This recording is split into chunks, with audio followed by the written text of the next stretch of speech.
Salut tout le monde et bienvenue à notre deep dive du jour. On va se plonger dans un sujet assez fascinant, Oui. la connaissance synthétique. Alors, pour commencer, on a un article vraiment intéressant qui compare ce concept Hmm.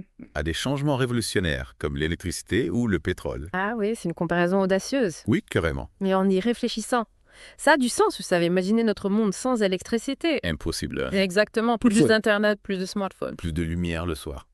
Tout serait différent. C'est ça. Et la connaissance synthétique pourrait avoir le même impact.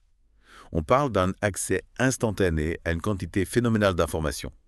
Un Mhm. peu comme allumer une lampe et hop, la lumière jaillit. Exactement. L'article mentionne ces agents intelligents basés sur l'intelligence artificielle. Ah oui, ces agents intelligents, c'est un peu flou pour moi. En fait, ce sont des systèmes d'IA ultra performants. D'accord. Ils peuvent analyser des tonnes de données, comprendre des concepts complexes et nous donner des réponses précises à nos questions. Waouh. Et ça va au-delà de nos capacités actuelles.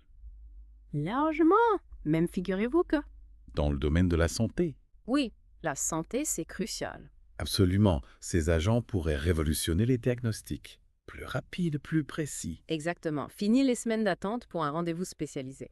Vous avez un symptôme bizarre, Non. vous consultez un agent intelligent. C'est comme un docteur virtuel. En quelque sorte, il analyse vos données et les compare à des millions d'autres cas et vous oriente vers le spécialiste le plus adapté. Impressionnant, et ça pourrait même proposer un traitement personnalisé. Tout à fait. L'article souligne aussi un aspect important. Lequel même? La connaissance synthétique privilégie le bien-être du patient avant tout.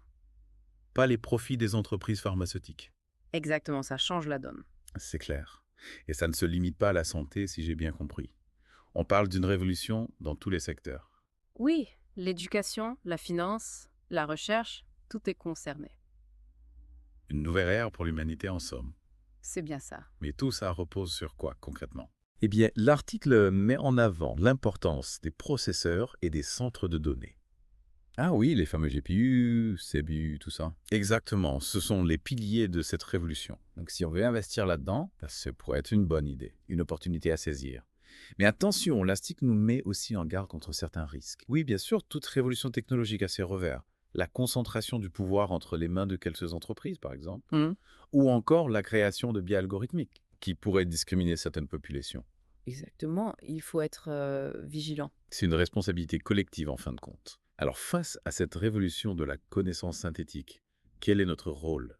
C'est la grande question. On se laisse porter par le courant ou on essaie de le maîtriser. Pas facile de répondre. La connaissance synthétique est un outil puissant. Mhm, C'est à nous de décider comment l'utiliser pour le meilleur ou pour le pire. exactement. Sur cette réflexion, on arrive à la fin de notre deep dive. Merci à tous d'avoir participé, on espère que vous avez appris des choses. On se retrouve bientôt pour de nouvelles explorations. Au revoir. Au revoir.